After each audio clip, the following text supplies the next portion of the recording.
വിവരം നമ്മളെ തേടിയെത്തിയത് വെഞ്ഞാറമൂട് പോലീസ് സ്റ്റേഷനിലെത്തിയ ഒരു യുവാവ് 23-കാരനായ അഫാൻ. അയാൾ പോലീസിനോട് പറഞ്ഞത്, ഞാൻ 6 കൊലപാതകം നടത്തിയിട്ടാണ് ഈ സ്റ്റേഷനിലേക്ക് വന്നിരിക്കുന്നതെന്നാണ്. ആ കൊലപാതകങ്ങൾ എവിടെ നടത്തി എന്നും അഫാൻ പോലീസിനോട് പറഞ്ഞു. പേരുമലയിൽ 3 പേരെയും, ചുള്ളാളത്ത് 2 പേരെയും, പാങ്ങോട് ഒരാളെയും കൊലപ്പെടുത്തി. അങ്ങനെ 6 പേരെ കൊലപ്പെടുത്തിയെന്നാണ് പോലീസിന് നൽകിയ. ഹായ് എവരിവൺ, അപ്പൊ എന്റെ പുതിയൊരു വീഡിയോയിലേക്ക് സ്വാഗതം. അപ്പൊ ഞാൻ ഇന്ന് വന്നിരിക്കുന്നത് എന്താ പറയാ, ഒരു സാഡ് ന്യൂസ്. രാവിലെ തന്നെ മൂഡ് കളയാൻ താല്പര്യം ഇല്ലാത്തവരൊന്നും ഈ വീഡിയോ കാണണ്ട.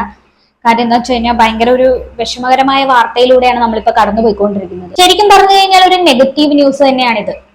കാരണം നിങ്ങൾ എല്ലാവരും അറിഞ്ഞിട്ടുള്ള ഒരു കാര്യമായിരിക്കും, തിരുവനന്തപുരം വെഞ്ഞാറമൂട് ഒരു ദിവസം നടന്ന 5 കൊല, അതും ഒരു കുടുംബത്തിലെ 5 പേര്. 6 പേരെ കൊല്ലാൻ ശ്രമിച്ചു, പക്ഷെ 5 പേരാണ് മരിച്ചത്. അതിലൊരാള് ഗുരുതരാവസ്ഥയിൽ ഹോസ്പിറ്റലിലാണ്. 23 വയസ്സുള്ള അഫാൻ എന്ന് പറയുന്ന വ്യക്തിയാണ് കൊലപാതകി. വെറും 23 വയസ്സുള്ള ആളാണ് പ്രതി. ശരിക്കും പറഞ്ഞാൽ നമ്മുടെ ഈ 2025 തുടങ്ങിയതിനു ശേഷം ഭയങ്കരമായ ഓരോ വാർത്തകളാണ് ഈ വന്നുകൊണ്ടിരിക്കുന്നത്. ശരിക്കും എനിക്ക് തോന്നുന്നില്ല ഈ 2025 ഇതോടുകൂടി ഈ കൊലപാതകം കാര്യങ്ങളൊക്കെ നിൽക്കുമെന്ന്. പക്ഷെ ഇത് തുടങ്ങിയതേ ഉള്ളൂ ഈ വർഷം. ഇനിയിപ്പം കൂടിക്കൊണ്ടിരിക്കത്തതേ ഉള്ളെന്ന് എനിക്ക് തോന്നുന്നത്. കാര്യം അതാണ് ഇപ്പോഴത്തെ ജനറേഷൻ. കാര്യം ഓരോ ദിവസം കഴിയുന്തോറും ഓരോ കൊലപാതകത്തിന്റെയും തീവ്രത കൂടി വരികയാണ്. ഓരോ ക്രൈമിന്റെയും തീവ്രതയാണ് കൂടുന്നത്. പ്രത്യേകിച്ച് എനിക്ക് പറയാനുള്ളത് ട്രിവാൻഡ്രത്താണ്. ക്രൈമിന്റെ ഒരു ഈറ്റിലമായി തന്നെ മാറിയിട്ടുണ്ട് ട്രിവാൻഡ്രം. പറയാതിരിക്കാൻ പറ്റുന്നില്ല. പുതിയതായിട്ട് എനിക്ക് ഇതിലൊന്നും ആഡ് ചെയ്യാനില്ല. കാര്യം എന്താന്ന് വെച്ചാൽ നിങ്ങൾ കേട്ട വാർത്തകളൊക്കെ തന്നെയാണിത്. നമ്മൾ ഈ ഒരു കൊലപാതകത്തിന്റെ കംപ്ലീറ്റ് കാര്യങ്ങളും ഇതിൽ ഉൾക്കൊള്ളിക്കുന്നുണ്ട്. ഈ ഒരു കേസിലെ കംപ്ലീറ്റ് സ്റ്റഡി തന്നെയാണ് ഈ ഒരു വീഡിയോ. ഇനിയും പല കാര്യങ്ങളും പുറത്തു വരാൻ ബാക്കിയുണ്ട്. നമുക്ക് ആദ്യം തന്നെ ഈ ഒരു ന്യൂസ് കേൾക്കാം. വിവരം നമ്മളെ തേടിയെത്തിയത് വെഞ്ഞാറമൂട് പോലീസ് സ്റ്റേഷനിലെത്തിയ ഒരു യുവാവ് 23-കാരനായ അഫാൻ. അയാൾ പോലീസിനോട് പറഞ്ഞത്, ഞാൻ 6 കൊലപാതകം നടത്തിയിട്ടാണ് ഈ സ്റ്റേഷനിലേക്ക് വന്നിരിക്കുന്നതെന്നാണ്. ആ കൊലപാതകങ്ങൾ എവിടെ നടത്തി എന്നും അഫാൻ പോലീസിനോട് പറഞ്ഞു. പേരുമലയിൽ 3 പേരെയും, ചുള്ളാളത്ത് 2 പേരെയും, പാങ്ങോട് ഒരാളെയും കൊലപ്പെടുത്തി. അങ്ങനെ 6 പേരെ കൊലപ്പെടുത്തിയെന്നാണ് പോലീസിന് നൽകിയ മൊഴി. തുടർന്ന് ആറ്റിങ്ങൽ ഡിവൈഎസ്പി സ്ഥലത്തെത്തി ഇയാളെ ചോദ്യം ചെയ്തു. ഉടൻ തന്നെ പോലീസ് ഈ പറഞ്ഞ സ്ഥലങ്ങളിലൊക്കെ പരിശോധന നടത്തി. അതിൽ 5 പേര് മരണം ഏതാണ്ട് പോലീസ് സ്ഥിരീകരിക്കുന്നുണ്ട്. നിങ്ങൾ ഈ വീഡിയോ കണ്ടില്ലേ? ഇവനാണ് പ്രതി. 23 വയസ്സുള്ള അഫാൻ 5 പേരെ കൊലപ്പെടുത്തിയിട്ട് നിൽക്കുന്ന നിൽപ്പാണത്. ശരിക്കും പറഞ്ഞാൽ ആ ഒരു നിപ്പ് കണ്ടാൽ മനസ്സിലാവും. അവന്റെ മുഖത്ത് ഒരു കൂച്ചൽ പോലും ഇല്ലാണ്ടാ നിൽക്കുന്നത്. ഒരു തുള്ളി പോലും ദയ അവന്റെ മുഖത്ത് കാണുന്നില്ല. ശരിക്കും പറഞ്ഞാൽ ഇവൻ ഇനി വല്ല ഡ്രഗ്സോ വല്ല അതിഭീകരമായ വല്ല മയക്കുമരുന്നോ അടിക്കുന്നുണ്ടോന്ന് എനിക്ക് ഡൗട്ട് ഉണ്ട്. കാര്യം എന്താണെന്ന് വെച്ച് കഴിഞ്ഞാൽ ഇവന്റെ ആ ഒരു നിപ്പ് കണ്ടില്ലേ? ഇനി അല്ലാതെ വേറെ എന്തെങ്കിലും യൂസ് ചെയ്യുന്നുണ്ടോന്നും അറിയത്തില്ല. ശരിക്കും പറഞ്ഞാൽ അതൊന്നും ആർക്കും അറിയില്ല കേട്ടോ. അതൊന്നും പുറത്തു വന്നിട്ടില്ല. അതൊക്കെ എന്തായാലും ഇനി പോലീസ് അന്വേഷിച്ച് കണ്ടുപിടിക്കേണ്ട ഒരു കാര്യമാണ്. ഈ 5 പേരെയും കൊന്നിട്ട് സ്റ്റേഷനിൽ ചെന്നത് തന്നെ ഇവൻ എലിവിഷം അടിച്ചിട്ടാണ്. ഇനി ആരെയൊക്കെയാണ് ഇവൻ കൊന്നതെന്ന് നമുക്ക് നോക്കാം. ശരിക്കും പറഞ്ഞാൽ ആദ്യം തന്നെ ഇവൻ അറ്റാക്ക് ചെയ്തത് ഇവന്റെ സ്വന്തം ഉമ്മയെ തന്നെയാണ്, ഷമീന. അവര് ക്രിട്ടിക്കൽ സ്റ്റേജിൽ ഇപ്പോൾ ഹോസ്പിറ്റലിലാണ്. അതിനുശേഷം ഇവന്റെ ഫാദറിന്റെ ഉമ്മ, 80 വയസ്സുള്ള ഗ്രാൻഡ് മദർ, അത് പാങ്ങോട് അവരുടെ വീട്ടിൽ പോയിട്ടാണ് കൊന്നത്. അവരുടെ കഴുത്തിൽ ഒരു മാല കിടപ്പുണ്ടായിരുന്നു, അതും ഇവൻ എടുത്തോണ്ട് പോയി. അത് കഴിഞ്ഞ് ഇവന്റെ അച്ഛന്റെ ബ്രദറിനെയും വൈഫിനെയും, അത് ചുള്ളാടത്താണ് പോയി കൊന്നത്.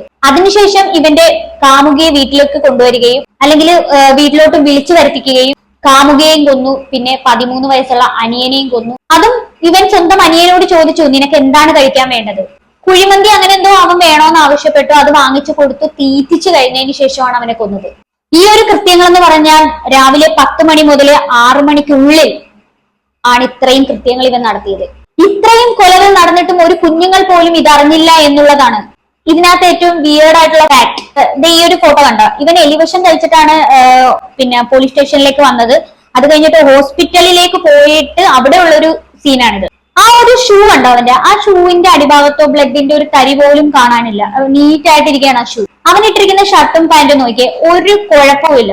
ഇത്രയും കൊലപാതകം ചെയ്തിട്ട് വന്ന ഒരു വ്യക്തിയെ പോലെയല്ല. പാന്റിലും ഷർട്ടിലും ഷൂയിലും ഒന്നും ഒരു ബ്ലഡിന്റെ അംശം പോലും ഇല്ല. അതും ചുറ്റിക കൊണ്ട് തലക്കടിച്ച് ബ്രൂട്ടലായിട്ടാണ് കൊന്നിരിക്കുന്നത്.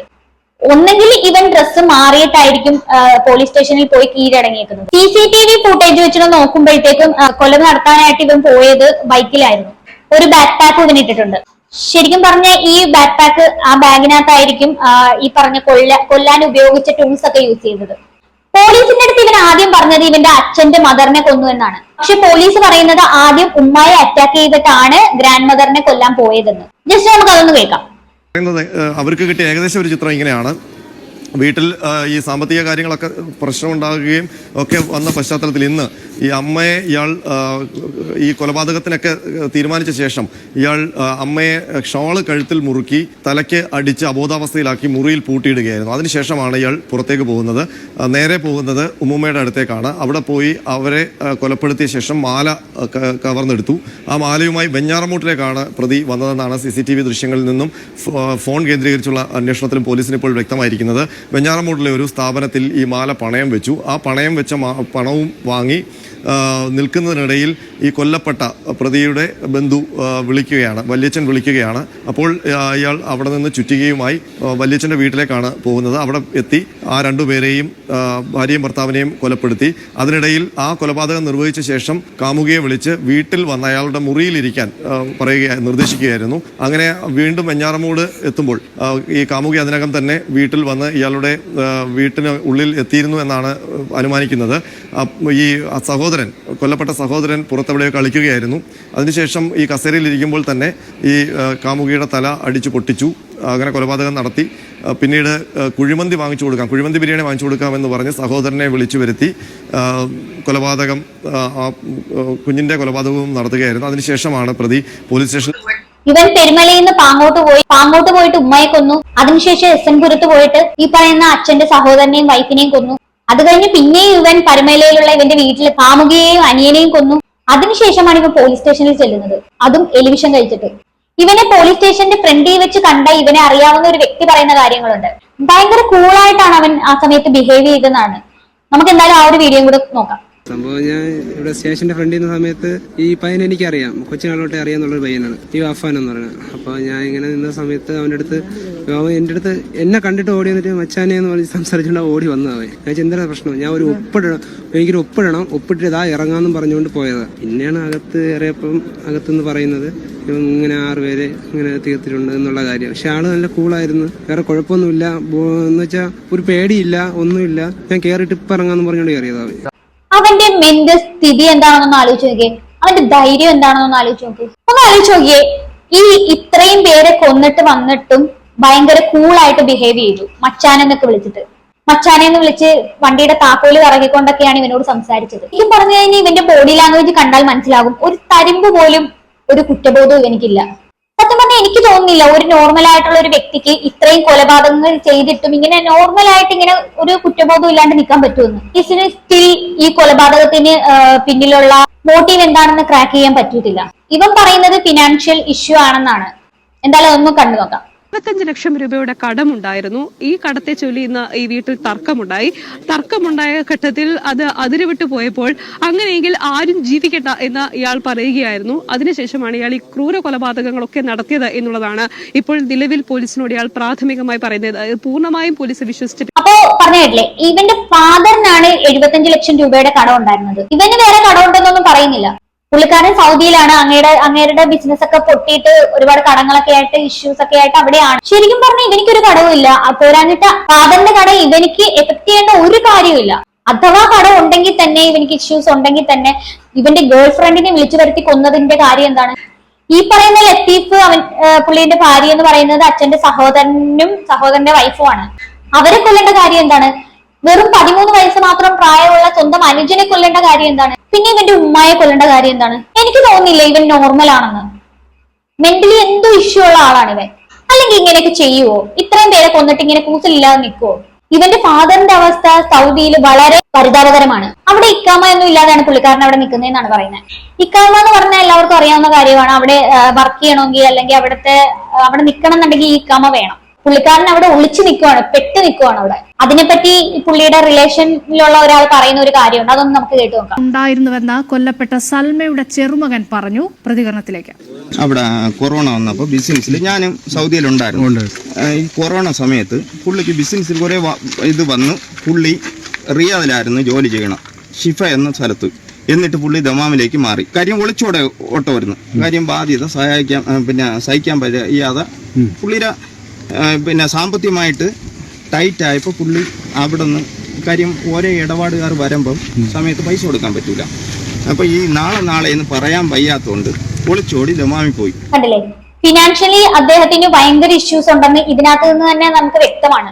ഇക്കാമ ഒന്നും ഇല്ലാതെ അവിടെ ഒളിച്ചു നിൽക്കുവാണെന്ന് ഇങ്ങനെ തന്നെ പറയുന്നുണ്ട്. എന്തായാലും ഈ പറയുന്ന അഫാന്റെ ഫാദർ തന്നെ അത് പറയുന്നുണ്ട്. അതൊന്നും നമുക്ക് കേട്ടു നോക്കാം. നാട്ടിലേക്ക് പോകാനുള്ള എന്തെങ്കിലും സംവിധാനമുണ്ടോ? എനിക്ക് ഈ ഒരു സാഹചര്യത്തിൽ പെട്ടെന്ന് എനിക്ക് ഇക്കാമില്ലാതെ നിൽക്കുന്ന ഒരാളാണ്. പിന്നെ അത് മാത്രമല്ല, ചെറിയ ബാധ്യത ഇവിടെ ഉണ്ട്, ബാധ്യത തീർക്കണം. അതെ, എനിക്ക് പോകാൻ പറ്റത്തില്ല. അറിയാം, നിങ്ങളുടെ മാനസികാവസ്ഥ ഞങ്ങൾ മനസ്സിലാക്കി.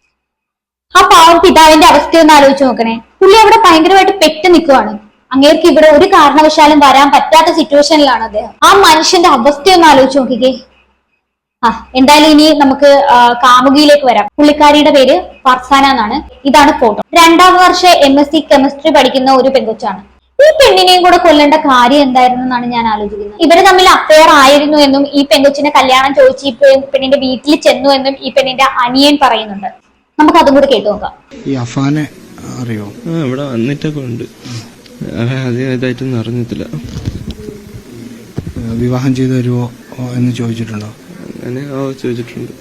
അപ്പം പിന്നെ നമ്മളെ സമ്മതമായിരുന്നു. എന്ത് സമ്മതമായിരുന്നു?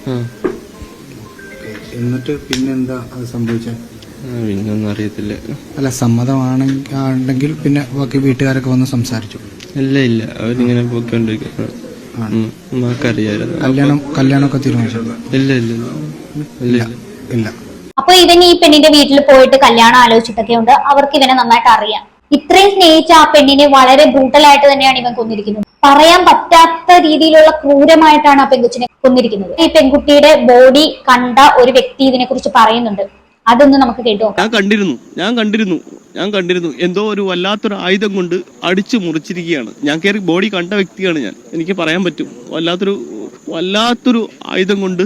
എന്താണ് അതിനുള്ള അവൻ സ്നേഹിച്ച പെണ്ണാണെങ്കിൽ പിന്നെ എന്തിനും ഇങ്ങനെ ചെയ്യണം? വല്ലാത്തൊരു ആയുധം കൊണ്ട് മുറിച്ചിരിക്കുകയാണ്. ഒരു വലിയ കുഴി തന്നെ ഇവിടെ സംഭവിച്ചിരിക്കുകയാണ്. തലയ്ക്കാണോ ഗുരുതരമായ പരിക്ക്? തലയ്ക്കല്ല, ഇവിടെ നെറ്റിക്കുള്ള മുറിവ് മാത്രമേ കണ്ടിട്ടുള്ളൂ. ഞാൻ ഇങ്ങനെ വല്ലാത്തൊരു ആയുധം കൊണ്ട് ഇങ്ങനെ മുറിച്ചിരിക്കുകയാണ്. ഒരു പിക്കാസ് കൊണ്ട് അടിച്ചാൽ എത്രത്തോളം അകത്തി പോകും അത്രത്തോളം സംഭവിച്ചിരിക്കുകയാണ് കുട്ടിക്ക്. ആ കുട്ടിയുടെ മുഖം തന്നെ തിരിച്ചറിയാൻ. ഇവൻ ഇത്രത്തോളം സ്നേഹിച്ചിരുന്ന ഒരു പെൺകുട്ടിയെ സ്വബോധത്തോടെ ഒരാൾക്ക് കൊല്ലാൻ പറ്റുമോ? സ്വബോധമുള്ള ഒരാൾക്ക് കൊല്ലാൻ സാധിക്കില്ല ഒരിക്കലും.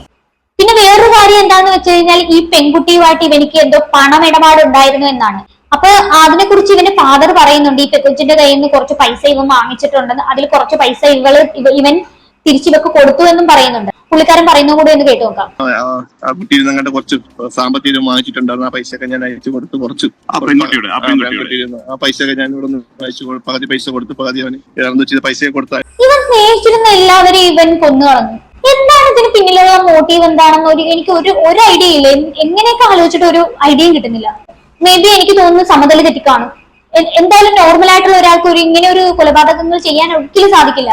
വെറും 13 വയസ്സുള്ള ഇവന്റെ സ്വന്തം അനുജനെ കൊന്നില്ലേ. ഇവര് തമ്മിൽ വളരെ സ്നേഹത്തിലായിരുന്നു. അയൽവക്കക്കാരും ഇവരെ അറിയാവുന്നവരെല്ലാരും അത് തന്നെയാ പറയുന്നത്. ഈ അനിയനുമായിട്ട് ഭയങ്കര സ്നേഹത്തിലായിരുന്നു. അതും എന്താ നിനക്ക് കഴിക്കാൻ വേണ്ടതെന്ന് ചോദിച്ചിട്ട് ആ ഇഷ്ടമുള്ള ഭക്ഷണം വാങ്ങിച്ചു കൊടുത്തതിന് ശേഷമാണ് അവൻ ഇങ്ങനെ കൊന്നു കളഞ്ഞത്. അതുപോലെ തന്നെ ആ 80 വയസ്സുള്ള ഉമ്മുമ്മാനെ കൊന്നത്.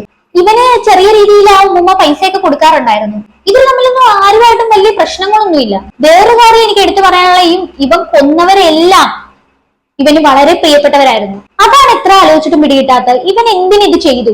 ഇവനാണെങ്കിൽ കുറെ വർഷങ്ങൾക്ക് മുമ്പ് എലിവിഷം കഴിച്ചിട്ട് ആത്മഹത്യ ചെയ്യാൻ ശ്രമിച്ചിട്ടുണ്ട്. അതിനുശേഷം ഇപ്പോഴാണ് അവൻ എലിവിഷം കഴിച്ചിട്ട്, അതും ഈ കൊലപാതകങ്ങളൊക്കെ നടത്തിയതിനു ശേഷം എലിവിഷം കഴിച്ചിട്ടാണ് പോലീസ് സ്റ്റേഷനിൽ ഹാജരായത്. എലിവിഷം കഴിച്ചു ചെന്നതിന്റെ പേരിൽ പോലീസുകാർക്ക് പ്രോപ്പർ ആയിട്ട് ഇവനെ ക്വസ്റ്റ്യൻ ചെയ്യാനുള്ള ഒരു സിറ്റുവേഷൻ കിട്ടിയിട്ടില്ല. ഇവൻ എന്തായാലും ഇപ്പൊ ഹോസ്പിറ്റലിലാണ്. വേറെ കുഴപ്പങ്ങളൊന്നും ഇവനിക്കില്ല. ശരിക്കും പറഞ്ഞാൽ കുറച്ചു നാൾക്ക് മുമ്പ് സ്വന്തം അച്ഛനെ കൊന്നു, സാത്താൻ സേവ എന്ന് പറയുന്ന എന്തോ ഒരു പരിപാടിയൊക്കെ ആയിട്ട്. അതും ഇതുപോലെ തന്നെ പോലീസ് സ്റ്റേഷനിൽ പോയി കീഴടങ്ങുകയാണ് ചെയ്തത്. അതും ഇതുപോലെ തന്നെയാണ്. എന്തിനു വേണ്ടി കൊന്നു, ഇതിന് പിന്നിൽ എന്താണ് ഒരു കാര്യം, കൊന്നതിന്റെ കാര്യം എന്നുള്ളത് പോലീസിന് കണ്ടുപിടിക്കാൻ പറ്റിയിട്ടില്ല. പാലക്കാട് ചെന്താമരയുടെ മറ്റേ കേസ് എടുത്ത് നോക്കുവാണെങ്കിലും അതിന്റെ പുറകിലും വലിയൊരു മോട്ടീവ് ഒന്നും ഇല്ല. ശരിക്കും പറഞ്ഞാൽ ഇതിന്റെയൊക്കെ പിന്നിലുള്ള കാര്യങ്ങൾ വളരെ വളരെ വളരെ ചെറിയ കാര്യങ്ങളായിരിക്കും. ഇതിന്റെ പിന്നിൽ വലിയൊരു മോട്ടീവോ അല്ലെന്നുണ്ടെങ്കിൽ വലിയൊരു ഇതൊന്നും എനിക്ക് ഉള്ളതായിട്ട് തോന്നുന്നില്ല. ഒരാളെ കൊല്ലാൻ വേണ്ടി എന്തെങ്കിലുമൊക്കെ ഒരു റീസൺ ആയിട്ട് വന്നു കഴിഞ്ഞാൽ ഒരു മനുഷ്യനും ഈ ലോകത്ത് ജീവിക്കാൻ പറ്റാത്ത അവസ്ഥയാകുമല്ലോ. ശരിക്കും പറഞ്ഞ വഴി കൂടെ ഒരാൾ പോവുകയാണെങ്കിൽ നമ്മൾ നോക്കി ചിരിച്ചില്ല എന്നുണ്ടെങ്കിൽ ചിലപ്പോൾ അവൻ നമ്മളെ വന്ന് വെട്ടിക്കൊല്ലുന്ന ആ ഒരു സിറ്റുവേഷൻ ആണ് ഇപ്പോഴുള്ളത്. ആ ഒരു അവസ്ഥയിലേക്കാണ് ലോകം പോയിക്കൊണ്ടിരിക്കുന്നത്. മേ ബി അവൻ വല്ല ഡ്രഗ്സിന്റെ അടിമ വല്ലതും ആയിരിക്കും, അല്ലാതെ സ്വബോധമുള്ള ആരാണ് ഇതൊക്കെ ചെയ്യുന്നത്? ശരിക്കും പറഞ്ഞാൽ അതാണ് ആദ്യം പരിശോധിക്കേണ്ടത്. ഇനി ഇവന്റെ വീട്ടിൽ ആകെ അവശേഷിക്കുന്നത് ഇവന്റെ അച്ഛൻ മാത്രമായിരിക്കും. അങ്ങേരാണെങ്കിൽ സൗദിയിലും. അങ്ങേര് ഇവിടെ ഉണ്ടായിരുന്ന ചിലപ്പോൾ അയാളുടെ പരിപാടിയും തീർത്തേനെ. എന്തൊക്കെയാണ് ഇവിടെ നടക്കുന്നത്? ഒരു ഐഡിയയും കിട്ടുന്നില്ല സീരിയസ്ലി. ശരിക്കും പറഞ്ഞു കഴിഞ്ഞാല് ഇപ്പം ഉള്ള അവസ്ഥയെന്ന് പറഞ്ഞു കഴിഞ്ഞാൽ ഞാൻ നേരത്തെ പറഞ്ഞ പോലെ റോഡിൽ കൂടെ ഒരാൾ പോകുന്നത് നമ്മളെ നോക്കി ചിരിച്ചില്ല എങ്കിൽ അവർ ചിലപ്പോൾ നമ്മളെ വന്ന് കൊന്നേക്കാം. ആ ഒരു സിറ്റുവേഷനിലേക്കാണ് കാര്യങ്ങൾ പോയിക്കൊണ്ടിരിക്കുന്നത്.